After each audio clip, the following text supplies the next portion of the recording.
The wreck floated in the cold dark of space, broken metal shining faintly under the distant light of a star.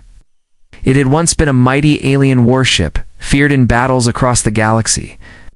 Now it was nothing but a dead giant, its engines silent, its weapons cold. Its hull torn apart by fire and explosions. To the alien council, it was just junk, too damaged to repair, too old to bother with. So they decided to give it away, not as a gift of friendship, but as an insult. The council called in the human delegation, their faces full of false smiles. "This is for you," one alien leader said, his voice dripping with mockery. "We hope it will help you." "Learn," another added, and the alien chamber filled with quiet laughter. Humans were new to the galactic stage, a small species from a single blue planet. They had no great fleets, no super weapons, no vast empire. To the council, humans were weak, amusing, and unimportant. The wreck was a message: you will never be like us. Captain Rayner stood at the edge of the docking bay when the wreck arrived. It was massive, its shadow covering the ground as tug ships dragged it in. From a distance, it looked like a sleeping beast, but up close, it was worse. The hull was blackened with burn marks. Entire sections were missing, and jagged metal edges showed where the armor had been ripped away. The alien paint was faded. The symbols almost gone. A smell of cold metal and old smoke filled the air. Most people who saw it shook their heads, saying it was useless, but Rayner didn't. He walked slowly along the side of the wreck, touching the scars in the metal. His crew followed only a handful of engineers, mechanics, and pilots. They were all volunteers. And they all knew the truth now. One expected them to succeed. "Sir," one mechanic said softly. "This thing will never fly again," Rayner looked at the twisted steel, then at his crew, and smiled a small, stubborn smile. "We'll show them," he said quietly, his voice carrying in the cold air. News spread quickly.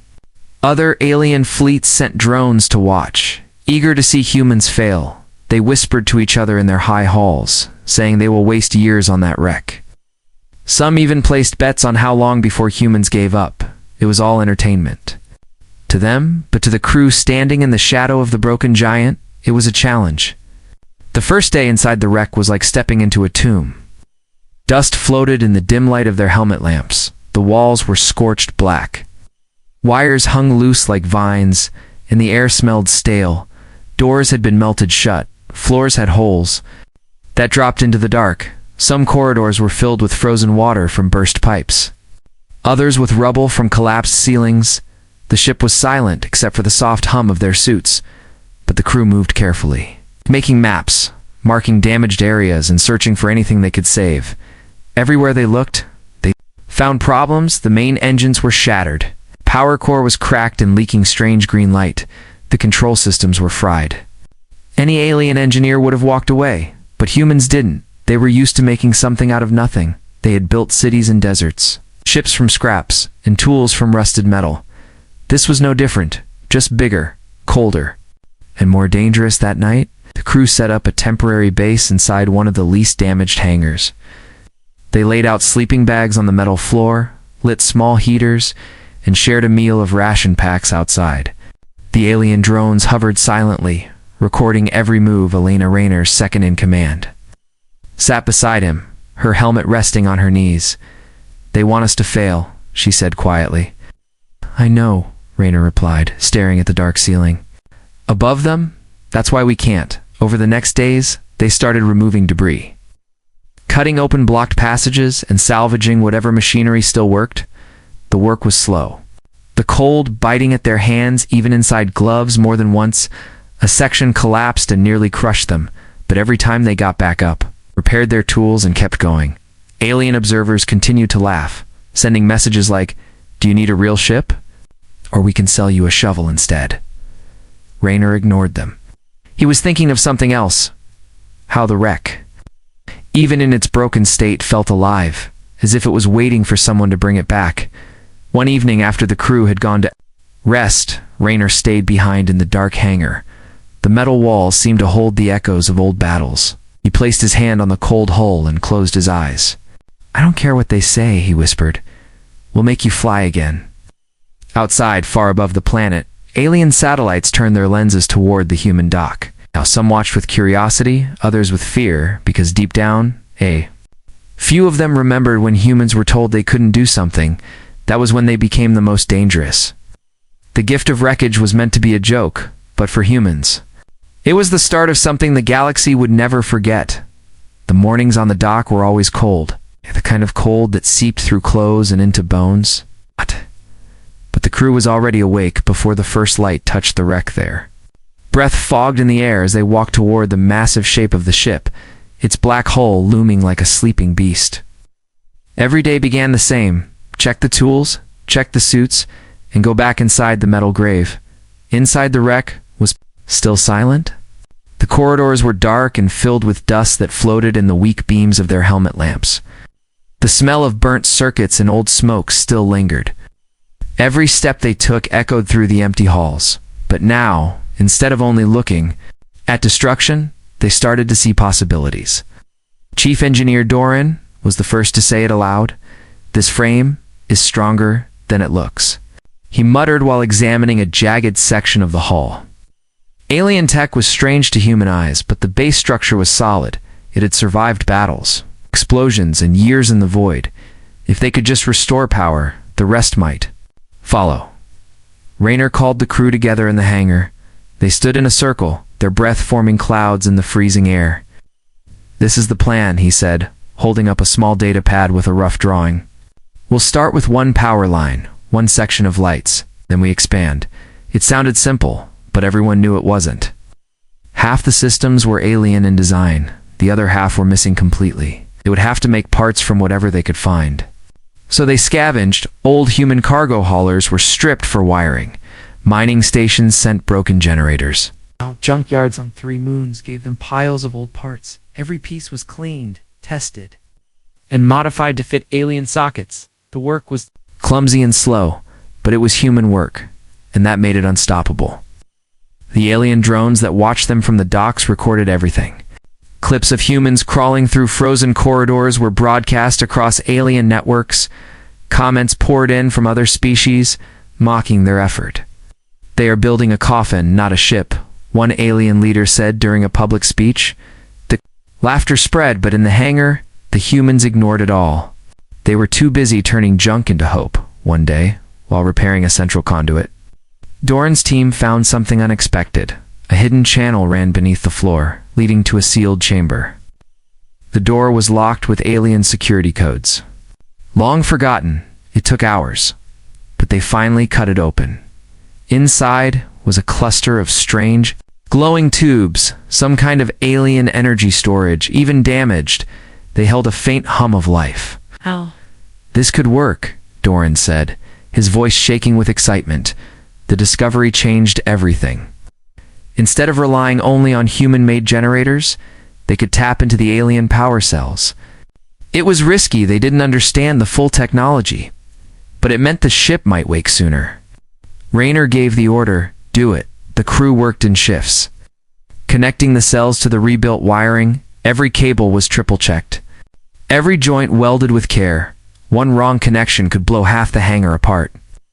On the day of the first power test, the crew gathered around the control panel they had rebuilt from scratch. The air was tense, the cold biting at their faces. Doran stood with his hand on the switch, looking at Raynor. "On your word, Captain," he said. Raynor gave a short nod. "Do it." The switch clicked. For a long moment, nothing happened. Then, low hum began to roll through the metal lights. Flickered along the corridor walls, weak at first, then stronger. Dust rained from the ceiling as old circuits came alive. The crew stared in awe as the dead ship began to glow. "It's breathing again," Alina whispered. Her eyes wide, the lights reached the hangar, washing the cold steel and pale gold. The sound of machinery, faint but real, filled the air. It wasn't much, only a fraction of the ship's systems, but it was life. The alien drones recorded the moment, sending it across the galaxy. Some aliens laughed, saying it was just a trick of lights. Others frowned, sensing something they couldn't name: human determination. The crew worked late into the night, with power in the first section. They could now use tools without portable batteries. They could warm the air in their sleeping space, and most importantly, They could access deeper sections of the wreck. The path forward was still long, but now it felt real as Raynor walked. The lit corridor that night, his hand brushed the wall. The metal was warmer now, no longer the frozen skin of a corpse in his mind. He could almost hear the faint heartbeat of the ship. They thought we'd never do it, he murmured, but humans didn't give up when things looked impossible. They kept going until impossible became real. Outside the dock, the alien observers kept watching. They didn't know it yet, but the first spark of life in that wreck had just lit the fire that would change the galaxy forever. The deeper the crew went into the wreck, the stranger it became, now that some corridors had light. They could explore sections that had been sealed in darkness for years. Many doors were still jammed or half-melted, their panels covered in scorch marks from old battles. But Raynor pushed his team forward, marking each new area on their growing map of the ship. One morning, while cutting through a collapsed bulkhead, Elena's team discovered something odd. The scanner showed a hollow space behind the wall. It was not marked on any alien blueprint they had received. That alone made it suspicious. Could be storage, Doran guessed. Adjusting his helmet light, or it could be a trap, another mechanic muttered. Raynor ordered them to clear the debris slowly, careful not to damage what lay beyond. Hours passed as they worked, sparks flying in the cold air with every cut of the plasma torch. Finally, a gap opened large enough for one person to slip through. Elena stepped inside first, her boots crunching against a thin layer of frost on the floor. The air was stale, untouched for decades. Her light swept across the walls and froze.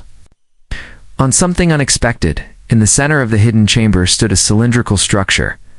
It was smooth, black, and covered in faint glowing lines that pulsed like veins. The hum coming from it was low and steady, almost like a heartbeat. What is that? Doran whispered as he stepped in behind her. Raynor joined them, eyes narrowing as he studied it. Not in the schematics, he said softly. That means it's something they didn't want anyone to find. The markings on the device were written in an old alien dialect. Elena snapped photos and sent them to their translator. It took an hour for the translation to come back. When it did, the message made the whole crew go silent.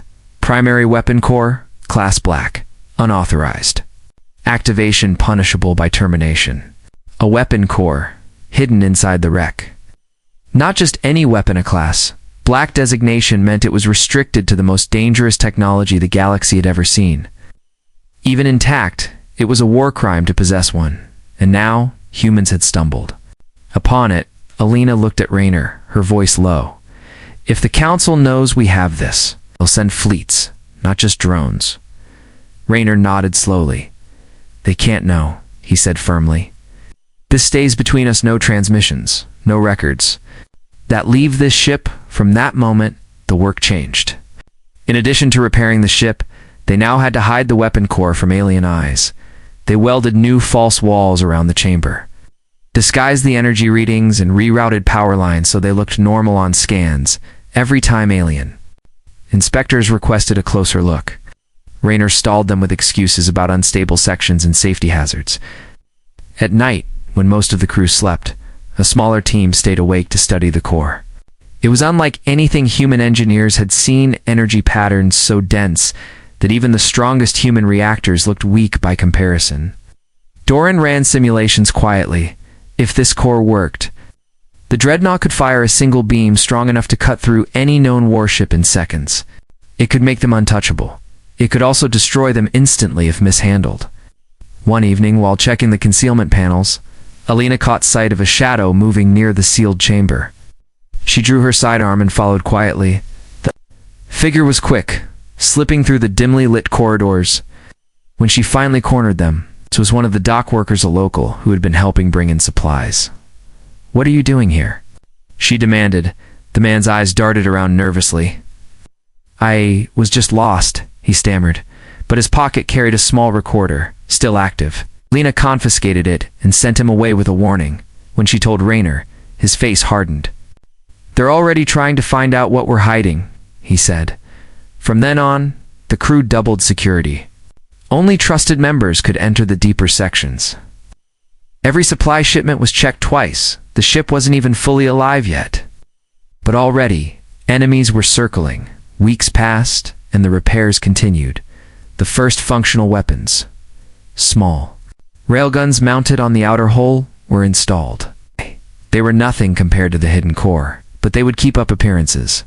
Alien broadcasts mocked the sight of such primitive human guns on an alien dreadnought.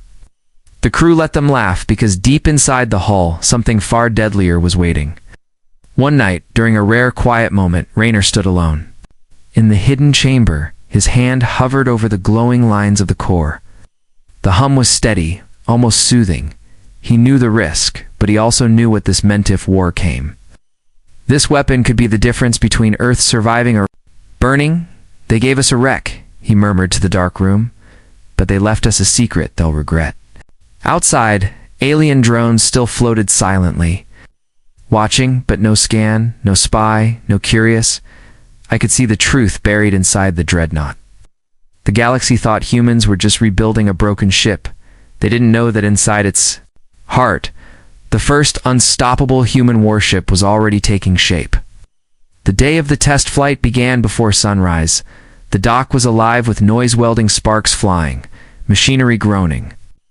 Crew shouting orders across the cold air for months. They had been repairing, replacing, and rebuilding. Now, for the first time, the Dreadnought would lift from the dock under its own power. Alien drones floated closer than ever, recording every movement across the galaxy. Live feeds showed the human attempt to fly a broken relic. Some alien commentators laughed. Openly, others placed bets on how long the ship would last before falling apart. Inside the hangar, Raynor ignored them all. Today wasn't about proving anything to the galaxy. It was about proving it to themselves. The crew boarded through the main ramp, their boots echoing on the metal floor. Alina moved quickly through the corridors, checking systems and speaking. Into her headset, "All decks, report in," she called, one by one. Voices came back, "Engine room ready, weapons team on standby, navigation online, in the command deck." Raynor stood in front of the captain's chair but didn't sit yet.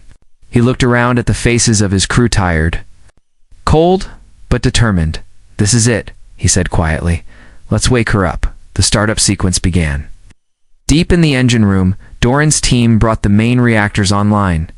The low hum of the alien power core joined the deeper rumble of human-built generators. Lights across the ship flared brighter. Systems came alive, one after another. On the command deck, screens lit up with green indicators. For the first time, the ship felt less like a corpse and more like a beast opening its eyes. "Release docking clamps," Raynor ordered. Metal arms holding the ship in place hissed and retracted. The Dreadnought was now free. "Engines to 30%, said. In the engineering bay, Doran eased the throttles forward. The ship trembled. The deck plates vibrating under their feet. Slowly, the massive vessel began to rise, dust swirling below as it cleared the dock. From the viewing platforms, crowds of humans cheered. Alien envoys stood in silence.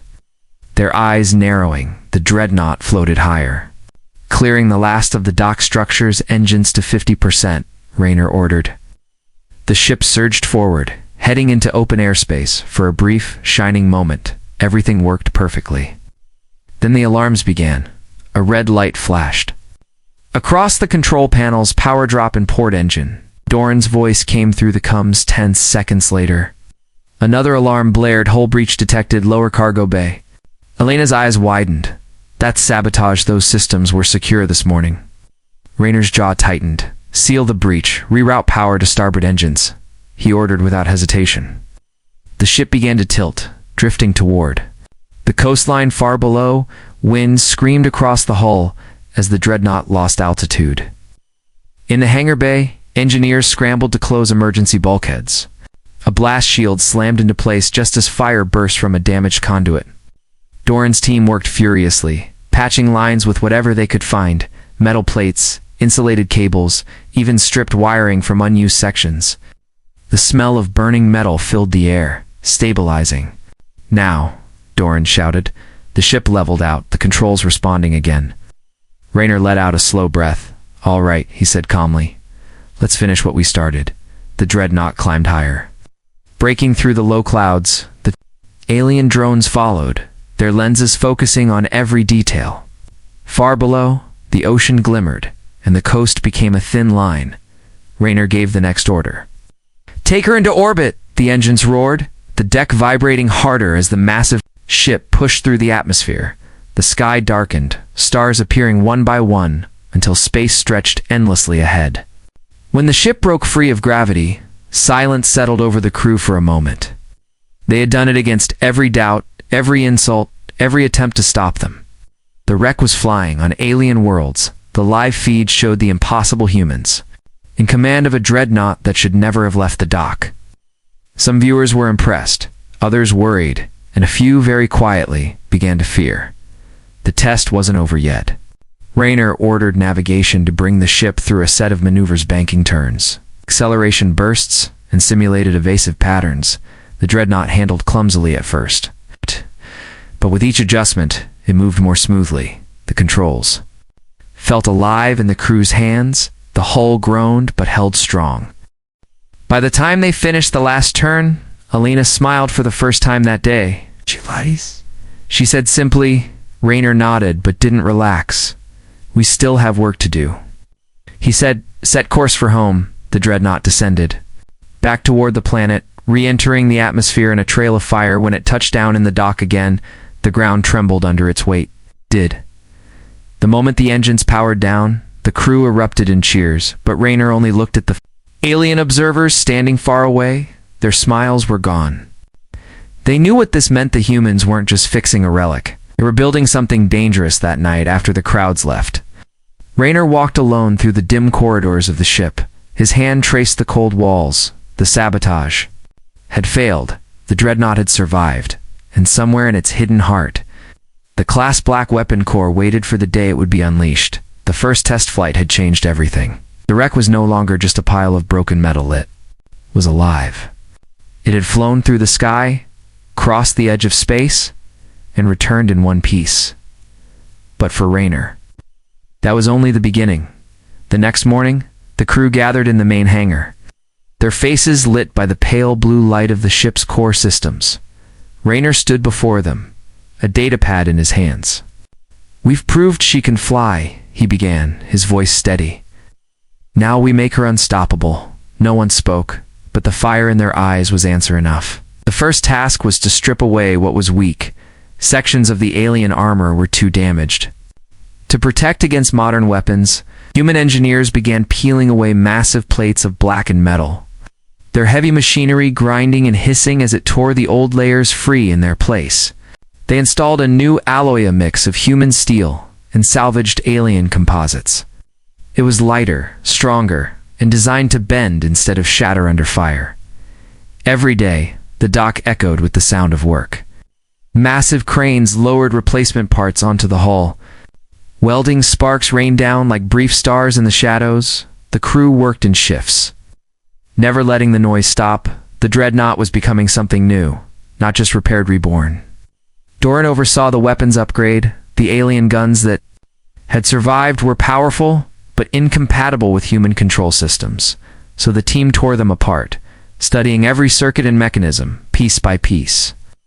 They built hybrid weapons, alien barrels, powered by human targeting software. The result was faster tracking, better accuracy, and less energy waste. Even the alien railguns were reworked to fire human-made ammunition. The galaxy had never seen weapons like these before. In the deepest part of the ship, hidden behind false walls, the Class Black Weapon Core remained untouched. Rayner visited it often, his hand brushing the cold black surface. He knew that when the day came to use it, the galaxy would understand what humans had done. But until then, it was a secret too dangerous to reveal. The crew didn't just focus on combat systems. They rebuilt the ship's life support with human tech, adding redundancies in case of sabotage. New crew quarters were constructed small, but sturdy, lined with personal touches like family photos and small flags from Earth. The galley was fitted with human cooking equipment.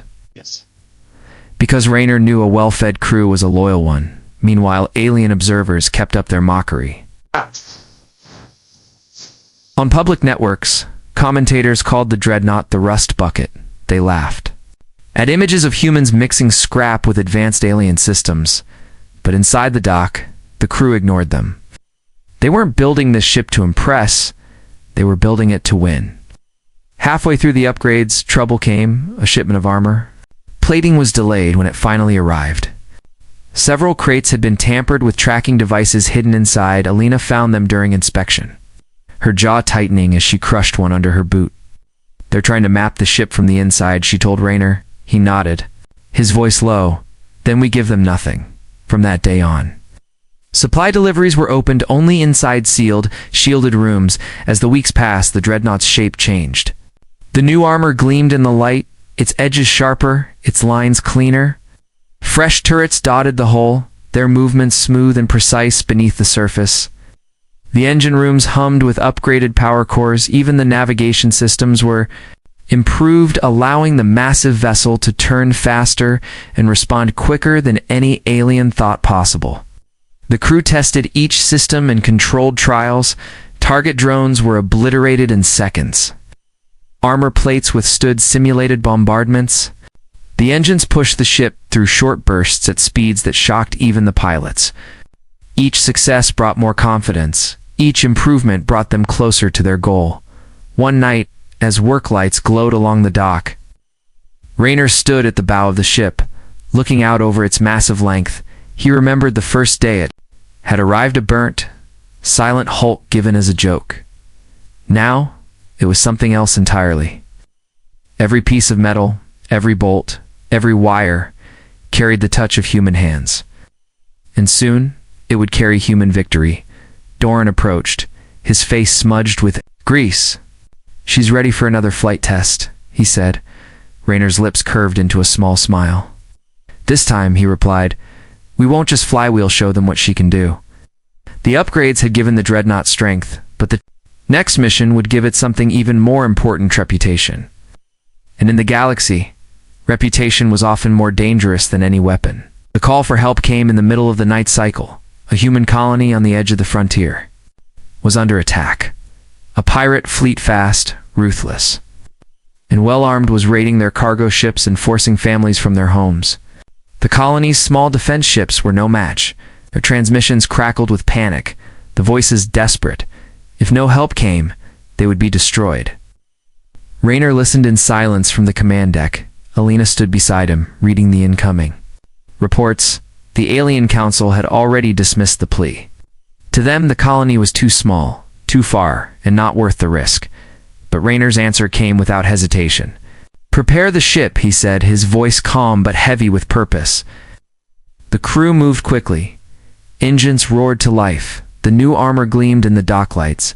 Weapon systems powered up one by one. The Class Black weapon core remained hidden and dormant, but its presence seemed to hum in the background like a heartbeat.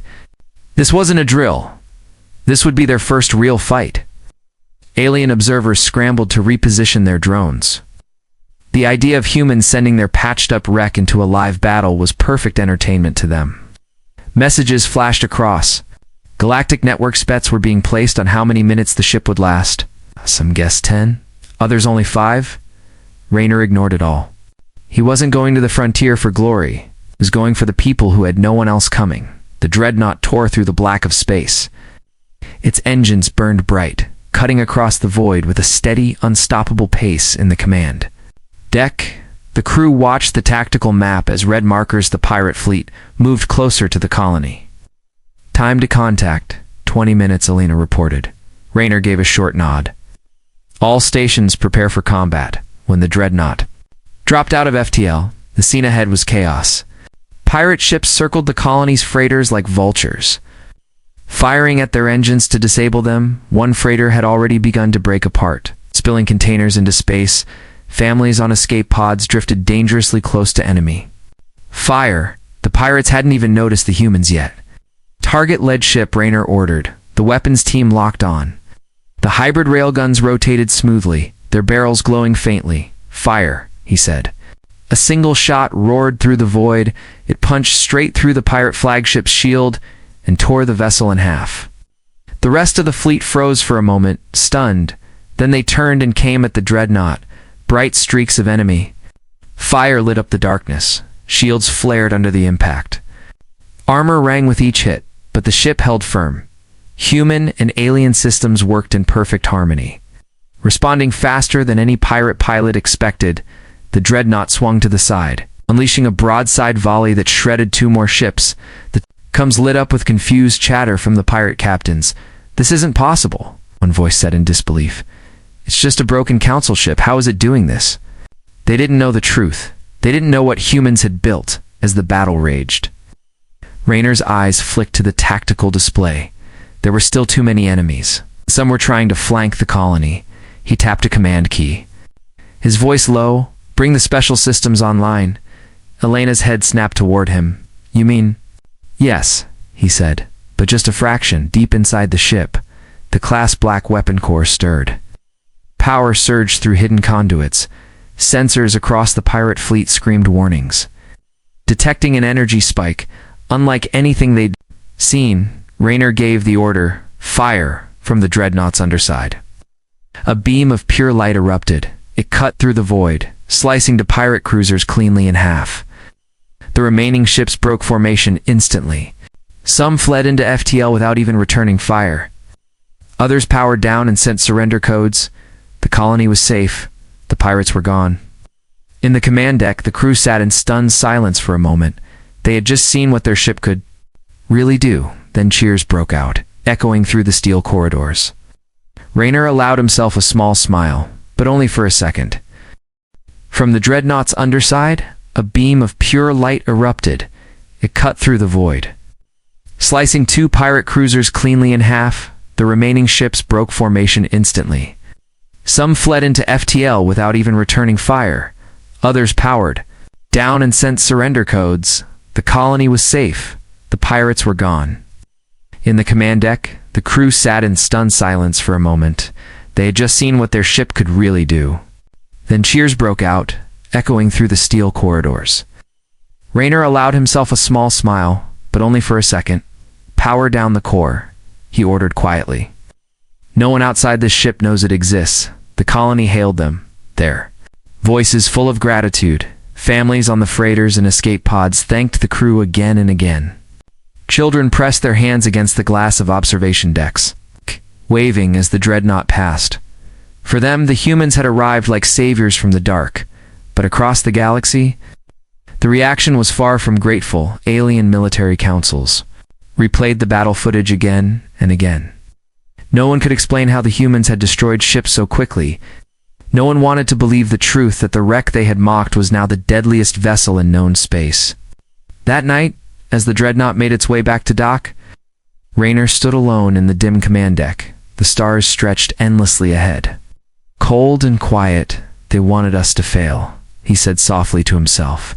Instead, they had given humanity the key to survival, and he was going to make sure the galaxy never forgot it. The Dreadnought returned to the dock in silence. There were no reporters waiting. No alien envoys offering congratulations. But across the galaxy, the footage of the battle had already spread like fire. It played on news feeds in crowded marketplaces, in military war rooms, and in the quiet chambers of the Alien Council. No one could stop talking about it. They called it impossible. They called it reckless. But more than anything, they called it terrifying. The ship they had dismissed as junk had defeated a pirate fleet in minutes. And worse for them, it was human. Inside the dock, the crew stepped off the ramp, greeted by workers who had been watching the battle feed in real time. There were cheers, handshakes, and claps on the back. Even the normally stoic engineers couldn't hide their pride. Rayner accepted none of the attention for himself. "This was all of us," he said, his voice firm. "Every bolt, every weld. Every sleepless night you made this happen," while the crew celebrated. Messages began flooding in from across human space. Colonies offering support, mining stations pledging supplies, independent captains volunteering to join future missions. The Dreadnought was no longer just a ship. It had become a symbol to humans. It was proof that they could stand in the same sky as the greatest powers of the galaxy. To others, it was a warning. In Alien Council halls, the mood was far less. Joyful leaders from dozens of species argued over what to do. Some demanded that the humans be ordered to dismantle the ship immediately. Others urged caution. They've rebuilt a weapon of war with skill beyond their years. One ambassador warned, if they can do this with a wreck, imagine what they could build from scratch. Spies tried harder than ever to learn the ship's secrets. Dock workers were bribed, drone scans increased. But Rayner had expected this. Security around the Dreadnought was tighter than ever. Every corridor was monitored, every entry point sealed, and deep inside the hull, behind layers of armor and false walls, the class Black Weapon Core remained hidden. Only the crew knew what it could really do. Weeks passed and the legend only grew. Stories spread faster than the truth. Some claimed the Dreadnought could cloak itself. Others said it could destroy a fleet in a single shot. Rayner didn't bother to correct them. Sometimes fear was more useful than facts. Then came the first official challenge. A foreign fleet, led by a proud warlord, sent a public message to Earth. If your ship is truly as great as they say, meet us in open space. Prove it. Rayner read the message once and deleted it. They didn't need to prove anything, but the galaxy needed to know one thing, that humans would not be bullied instead of meeting the challenge. The Dreadnought appeared unexpectedly in another sector. There intercepted a slaver convoy that had been operating with impunity for years. The battle was swift, the slavers scattered, and hundreds of captives, alien and human alike, were freed. The rescued spoke of the human ship with awe. They told how it had arrived out of nowhere, its guns cutting down their captors before they could react. With every rescue, with every victory, the legend grew in time. Even alien traders began speaking differently to human captains. For once they mocked, they now spoke with careful respect. Some even sought alliances, offering technology and resources in exchange for protection. It was clear the Dreadnought had shifted the balance of power one evening.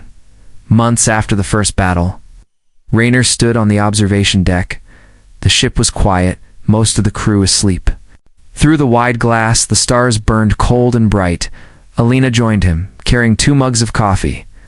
You know, she said softly, they'll write songs about this ship one day. Rayner gave a faint smile. Maybe, he said, but we didn't build her for songs. We built her so no one could ever take what's ours. Below them, the massive hull stretched into the shadows. Every plate of armor, every weapon, every circuit was a story of defiance. It had begun as a gift, meant to humiliate now. It was the most feared warship in the galaxy. As the ship prepared for its next mission, alien fleets in distant sectors adjusted their patrols. Merchants rerouted their cargo ships. Even pirate strongholds went dark, afraid the humans might appear. At their gates, the Dreadnought had no official name in alien records. But among humans, it had earned one whispered with pride, the unstoppable. Rayner took one last look at the stars before turning away. The galaxy had given them wreckage. The humans had given it a soul, and now that soul was watching, waiting and ready.